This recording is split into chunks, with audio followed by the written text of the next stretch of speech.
Assalamualaikum warahmatullahi wabarakatuh. Alhamdulillahirabbil alamin wa bihi nasta'in ala umuri dunya waddin wa ala alihi wa sahbihi ajmain amma ba'd. Perkenalkan, nama saya Esanda Rustiawati, NIM 31502200046.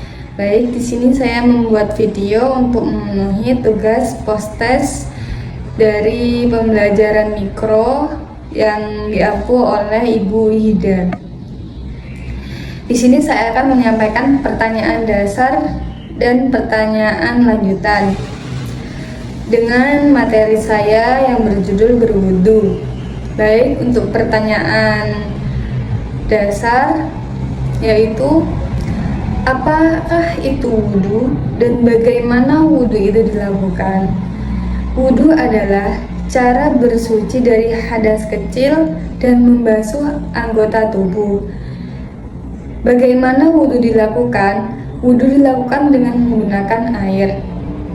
Yang kedua, apa niat wudu dan bagaimana cara melafalkannya? Niat wudu adalah tekad untuk bersuci yang dilafalkan dalam hati atau dengan ucapan.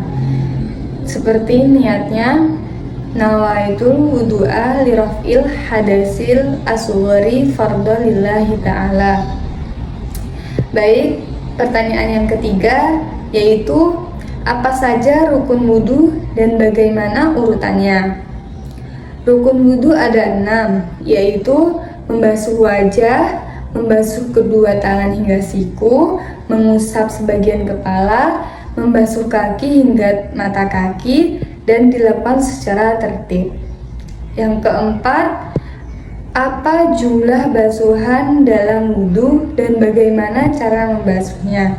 Setiap anggota wudu disunahkan membasuh sebanyak 3 kali dengan merata ke seluruh bagian yang wajib. Dan yang kelima, apa yang membatalkan wudu dan bagaimana bisa terjadi?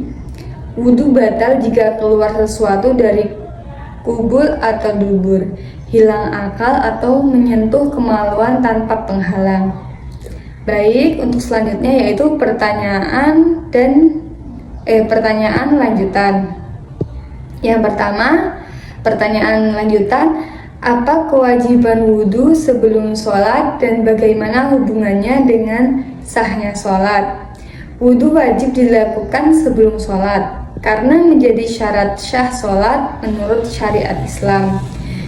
Pertanyaan yang kedua, apa bedanya rukun dan sunnah wudu dan bagaimana contohnya?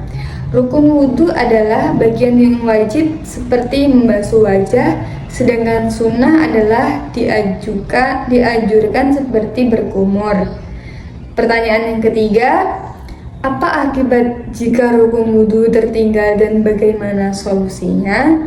Jika rukun wudu tertinggal, maka wudunya tidak sah dan harus diulang dari bagian tersebut secara tertib.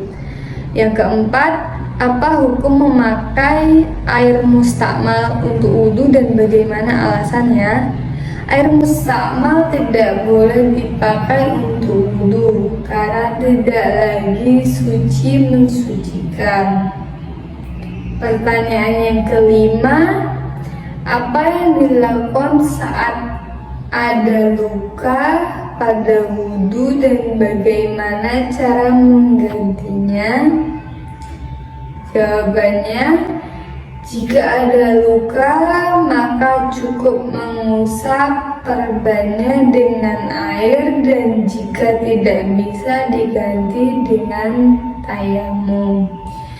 Mungkin sekian materi dari saya, kurang dan lebihnya saya mohon maaf. Wassalamualaikum warahmatullahi wabarakatuh.